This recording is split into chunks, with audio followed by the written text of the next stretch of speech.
Art centre లో ఉన్న Janasena party జిల్లా కార్యాలయంలో ఉమ్మడి గుంటూరు జిల్లా అధ్యక్షుడు గాదే వెంకటేశ్వరరావు పత్రికా సమావేశం నిర్వహించారు. ఈ సందర్భంగా ఆయన మాట్లాడుతూ కూటమి ప్రభుత్వం వచ్చి 6 నెలల సమయం అయిందని, ఈ 6 నెలల సమయం పూర్తిగా రాష్ట్రాన్ని గాడిలో పెట్టే పనిలో ఈ ప్రభుత్వం ఉందని తెలియజేశారు. అలాగే పురాణాలలో యజ్ఞ యాగాదులు చేస్తుంటే రాక్షసులు వచ్చి ఏ విధంగా చెడగొట్టేవారో పురాణాల్లో చదివామని, ఇప్పుడు వైసీపీ నాయకులు చూస్తుంటే అలానే అనిపిస్తోందని చెప్పి ఎద్దేవా చేశారు. ఒక పక్కన గత ప్రభుత్వం వారు చేసిన అప్పులను సరిచేసుకుంటూ రాష్ట్రాన్ని సుపరిపాలన దిశగా నడిపించే విధంగా అడుగులు వేస్తుంటే వైసీపీ నాయకులు మాత్రం కూటమి ప్రభుత్వానికి చెడ్డ పేరు తీసుకురావాలని ప్రయత్నం చేస్తున్నారని అన్నారు.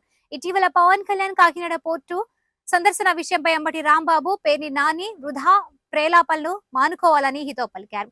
తెలియని వాళ్ళకి విషయమా అవగాహన లేకపోతే చెప్పవచ్చని, తెలిసి కావాలని అబద్ధాలు పలికే వాళ్ళని మనం ఏం చేయలేమని అన్నారు. మీడియా సోదరులందరికీ నమస్కారం. కూటమి ప్రభుత్వం ఏర్పడి 6 నెలలు అవుతుంది. ఈ 6 నెలల నుంచి కూడా ఒక ఇబ్బందికరమైనటువంటి పరిస్థితుల్లో ఉన్నటువంటి రాష్ట్రాన్ని మళ్ళా ఏ రకంగా బాగు చేయాలి అనే ఒక ఆలోచనతో ప్రభుత్వం వెళ్తూ ఉంటే, గతంలో పరిపాలించినటువంటి ఆ పెద్ద మనిషితో పాటు ఉన్నటువంటి మంది మాగాదులంతా కూడా ఏదో ఒక రకంగా మళ్ళా ఈ కూటమి ప్రభుత్వాన్ని ఇబ్బందులు పెట్టాలి. ఇప్పుడు మనం పురాణాల్లో చూసినట్టుగా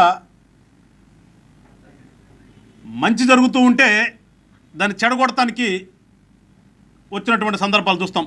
ఋషులు యజ్ఞాలు చేస్తుంటే రాక్షసులు వచ్చి దాన్ని పాడు చేయటం. ఈ చందాన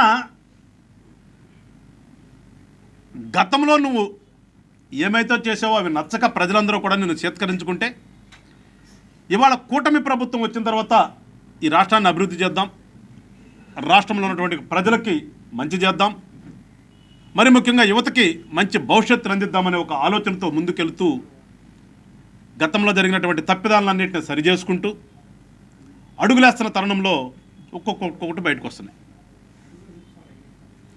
అవేదో మీ మీద కక్ష సాధింపు కాదు. వాళ్ళకిలాగా గతంలో చూసాం, కేవలం కక్ష సాధింపు తప్పితే ఇంకొకటి చేద్దాము, రాష్ట్రానికి మంచి చేద్దాము ఆలోచన చేయనటువంటి వ్యక్తి పరిపాలనకి ఇప్పుడు మేము మంచి చేద్దాం అనుకుని వచ్చినప్పుడు జరుగుతున్నటువంటి పరిస్థితులకి ప్రజలందరూ కూడా గమనిస్తూ ఉన్నారు. కానీ తప్పులు ఎప్పుడు ఆగవు కదా, జరిగినట్టు ఖచ్చితంగా వస్తారు. తొందరపడితే మీరు 6 నెలల్లోనే మీరే ఉన్నారు, మమ్మల్ని అంటున్నారంటే అన్నక మిమ్మల్ని ఎవరు అంటారు? ఇదే మేము చేసాం, ఇదేమని చెప్పామా? కేవరావు గారు వాళ్ళు రిపోర్ట్ ఇస్తాక తెలిసింది ఏం చేశారనేది చూసాం. 104కి 108కి కూడా అరబిందోనే కదా. అరబిందో మేము పోయినసారి గెలకే కదా.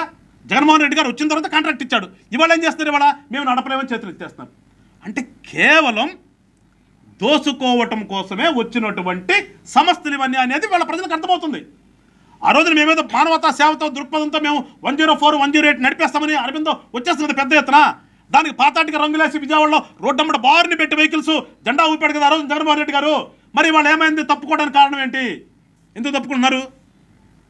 ఆ రోజున రూపాయి దాన్ని 4 రూపాయలు మీ కాంట్రాక్ట్ ఇచ్చారు. వాస్తవం కదా అది. అవన్నీ తీస్తాం, ఖచ్చితంగా వస్తాయి. అవన్నీ వస్తాయి. అరబిందో అనేది కూడా ఏ రకంగా ఏర్పడిందో, ఏ రకంగా అది మునగబోతుందో అన్నీ వస్తాయి. అందుకని వైఎస్ఆర్ పార్టీ వాళ్ళు కూడా చెప్తున్నా, మేము పరిపాలన మీద దృష్టి పెట్టి ముందుకెళ్తున్నాం. మీరు సీటుకి మాటికి మీ పేపర్ ఉంది, మాకు వీడియో ఉంది, మాకు ఇంకా మేము పోయినసారి డిజిటల్ కార్పొరేషన్ తరపున ఏర్పాటు చేసుకున్నటువంటి యూట్యూబ్ ఛానల్స్ ఉన్నాయి. ఈ మధ్యన రాంబాబు గారు కూడా ఒకటి పెట్టారంట ఛానల్, యూట్యూబ్ ఛానల్ లేదు. ఇవన్నీ ఉన్నాయి కాబట్టి మేము ప్రచారం చేసుకుంటాం ఇంకా అని ఇష్టం వచ్చినట్టు మాట్లాడితే,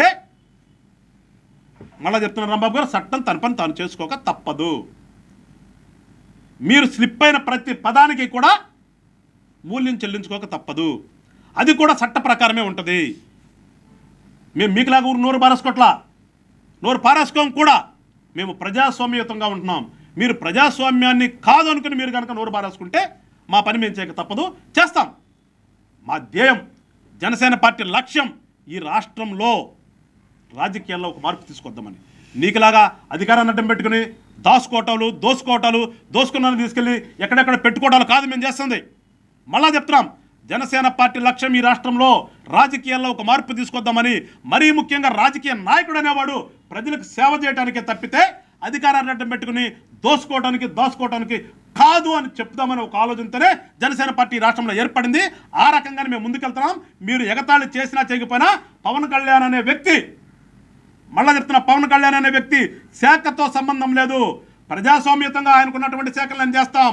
ఎట్ ద సేమ్ టైం ఒక పొలిటీషియన్గా, ఒక పార్టీకి అధ్యక్షుడిగా ఆయనకున్నటువంటి అధికారంతోనే మేము అన్నీ కూడా పర్యవేక్షిస్తాం.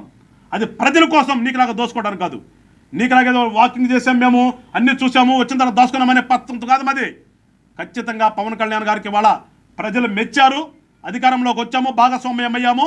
మా యొక్క బాధ్యత ఏంటో ఆ బాధ్యతను నిర్వర్తించడానికి ముందుకెళ్తున్నాను తప్పితే నీకులాగా దోసుకోవడానికి కాదు. మరొకసారి తెలుసుకోండి. మళ్ళా కూడా చెప్తున్నాం, ఈ రాష్ట్రంలో రాజకీయాల్లో మార్పు తీసుకురావడానికి అది మా కూటమిలో వాళ్ళు తప్పు చేసినా కానీ, రాంబాబు గారు చెప్తున్నా, కూటమిలో వాళ్ళు తప్పు చేసినా కానీ ఇదే రకంగా ఉంటుంది. పవన్ కళ్యాణ్ గారు మాట్లాడే మాట అంతే ఉంటుంది. మిమ్మల్నేదే కాదు, మిమ్మల్ని ఎట్లా చూసామో ఇక్కడ కూడా చూస్తాం. అల్టిమేట్గా మాకు ప్రజలే అంతిమ లక్ష్యం.